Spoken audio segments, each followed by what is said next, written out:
Hey girlies, it's Tammy. Welcome back to my channel. So in today's video, we're going to be talking through all of the new makeup releases. We're not going to be buying a whole lot, okay, because we need to save these coins. We're heading into lockdown number 2 here in the UK. So, you know, we just need to save the coins. But we're going to be talking about if we had all of the money in the world, what would we want? So we're just going to judge the makeup based on color story, collection, theme, you know, all of that stuff, and forget about the money that we actually have in the bank. So we're going to be virtually spending money. In my case, we're going to talk about if it came in PR, would I want it or would I put it in a giveaway? Basically, I feel like when PR comes through the door, there's kind of 3 categories that it goes into. 1 is, oh, I will film with that. 2 is, oh my god, I need that in my collection, I absolutely love that. 3 is, that's going straight into a giveaway, I'm not even going to touch it. Do you know what I mean? Sometimes the first 2 can overlap. I'll film with it, plus I'm going to keep it in my collection. But the 3rd category, they're done out here. Okay, so I'm going to go through Trend Mood's Instagram page, and we're just going to see what has new released. So first of all, Starr has a new setting powder. I don't know if his brand One Size is available in the UK. I'm not quite sure. I think it's a Sephora exclusive, and we don't have Sephora in the UK even still in big 2020. But anyways, we move. I still don't like the logo of this brand. I don't like the O/S. I don't like, there's something about it that I just don't like. It doesn't call me in. However, it's setting powders that they've launched, and I am a sucker for setting powders. For some reason, I want to try every single setting powder there is in the world. As soon as I find out about a new brand, if they have a setting powder, I want to try it. I just love setting powders. It's possibly my favorite step in the routine apart from concealer. Oh, let me move up a little bit so we can insert the pictures right here. But yeah, I think if this was available in the UK, or if I got it in PR, I definitely would test it and use it in a video, like a full face testing video. Okay, so we have the new Huda Beauty, what is this called? Naughty Nude eyeshadow palette, $67. Her palettes haven't always been that price, have they? I thought they were 58. Am I dreaming? Has she upped her prices? I really don't remember her palettes being $67. Let me check Cult Beauty and see what her retrograde. Oh, they have it on Cult Beauty. Let me see how many pounds it is. 58 pounds. I thought so. Okay, so it's 58 pounds. Oof. It says 570 people have bought it today on Cult Beauty. My god, you guys have money to spend. 500 and something people. How much money is that?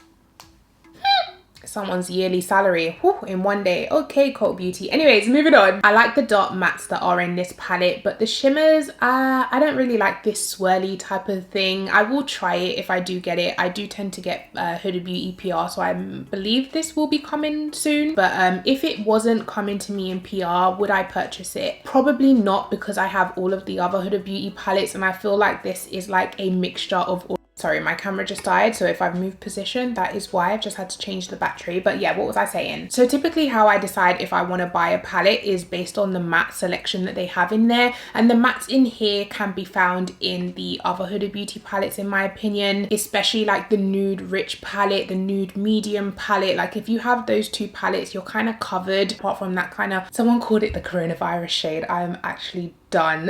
I think for me, this palette would go into that review category that I was talking about, where I would love to review it on my channel for you guys, but it's not something that I need in my collection and I would purchase myself. Okay, so Sugarpill has a new capsule collection palette, and this is called the Black Capsule. I think it's meant to be like Halloween themed. Is it just me? As soon as Halloween ends, I'm just like, okay, I'm done with that. I'm ready to move on to like Christmas and holiday. Do you know what I mean? Because I feel like the build up to Halloween and the whole month, everyone's doing Halloween looks, and it's all Halloween collections and events and everything, that as soon as Halloween's over, I'm like, okay, I'm done. But anyways, this palette from Sugarpill, once again, I find that it's a palette that I would love to review, but me personally, I wouldn't rush out and grab it. I'm hoping it might look a little bit more inspiring in person. Like I hope it's one of those palettes that when you see it in real life, you're like, ooh, these colors are gorgeous. But the pictures, I feel like it just looked a bit muted and a bit bland. Like the khaki greens just look a little bit washed out. I really hope it's just bad pictures and that in real life this palette is a little bit more punchy. So Colourpop have these new palettes. What are they called? Dark Blooms collection. I think there's only one that I would love, and that's the warm tone one, of course. I love those reds and burgundies, and there seems to be a decent selection of mattes in these palettes. Like they're not overloading it with the shimmers, which I love. I think because of course it's called the Dark Blooms collection, collection, they've gone darker than they usually would, which I love. So I do love the dark and depth in these palettes, and I would be happy to have them. I think if I was to rank them, I like the warm tone one, and then I like the neutral brownish type of nude palette, and then last I like the grey smoky one. Really, I don't really like the grey smoky one. That one can get left in Ulta or wherever it's available. It's not easily accessible over here. I don't like purchasing from the USA. It's just too long. By the time it actually reaches me, Colourpop's released 5 more collections. You know what I mean? It's just like, ugh, I can't purchase from them. So Makeup by Mario has a new collection.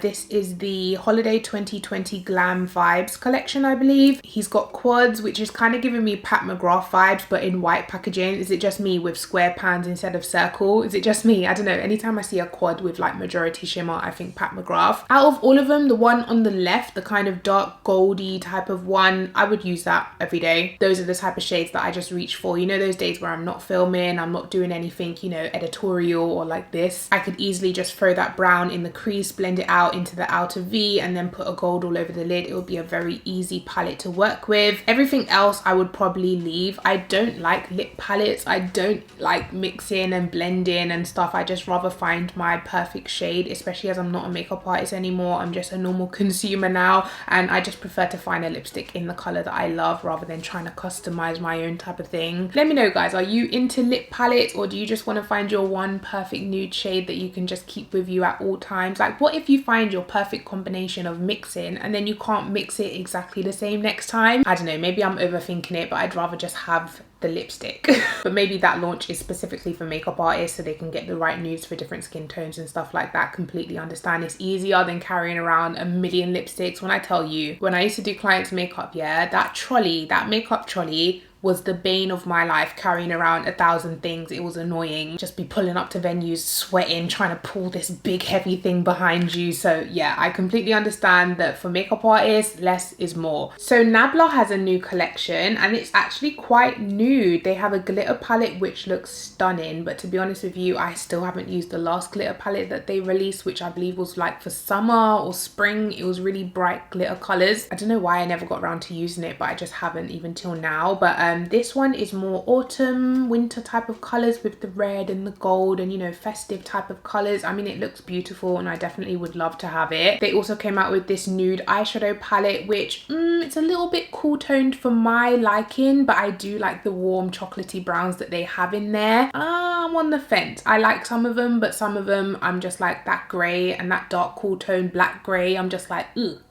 It's hard. Based on Nabla's video, I 100% want that palette, but based on Trenmood's picture, she just swatched it and I want that. That gold is a must. Yeah, okay, I want that palette. I'm watching the video right now. I want that palette. I mean, it's a nude palette and I probably have a million of them right now, but for some reason, those shimmers, those mattes look so buttery. Oh, I need it. Okay, so the new Melt collaboration with Beetlejuice, I'm a little bit disappointed. Like, Melt usually kill it with their releases, and everything they release I usually want. I think it was the Muerte palette. I still dream of that palette. Sometimes I'm having nightmares because it's sold out before I can get it. I literally need that in my life. The 420 palette I wanted to get, but some people left comments on my video and they said that the quality wasn't good, so I didn't go ahead and pick it up. But everything Melt releases, I have my eyes on. This one, however, I don't like it, guys. It might just be the pictures because they're trying to do the whole smoke thing. It's not really showing the true colors and the true depth of the colors. I don't know, but just based on this picture, I'm like, meh. In the green palette, they've kind of got purples and yellows from what it looks like, and I'm not being funny, those are two hard colors to blend together. So I don't know about making looks with this palette, guys. I don't know how it would turn out. I would want to see someone using it first. You guys are probably hoping to see me use it, and I'm hoping to see someone else use it so I can just see how people be making looks with these two colors. And me myself, I haven't even seen Beetlejuice, so I don't have any like connection to the palette. It's not like with Revolution launched the Disney Princess, and I wanted to get Tiana, but it's sold out because I love the Princess and the Frog. I hate that she was a frog for most of the movie, but we have to let that go. I absolutely love her as a character. So with that, I have like an emotional connection to the character, which made me want to buy it. But for this, I've never seen Beetlejuice. I don't have a connection to him. I would want to see someone using it first before I definitely decided if I want to purchase it. So yeah, that's what I'm going to do. I want someone to hold it up to the camera. I want to see the true colors. I want to see a look with it, and then maybe I'll probably buy it. So the Revolution X Disney collection, I tried to get the Tiana collection to review for you guys. I love the face, like the blush, the highlight section of the palette. I'm not sure about the eyeshadows. I feel like they've kind of just thrown every eyeshadow in the book in there, literally in the book.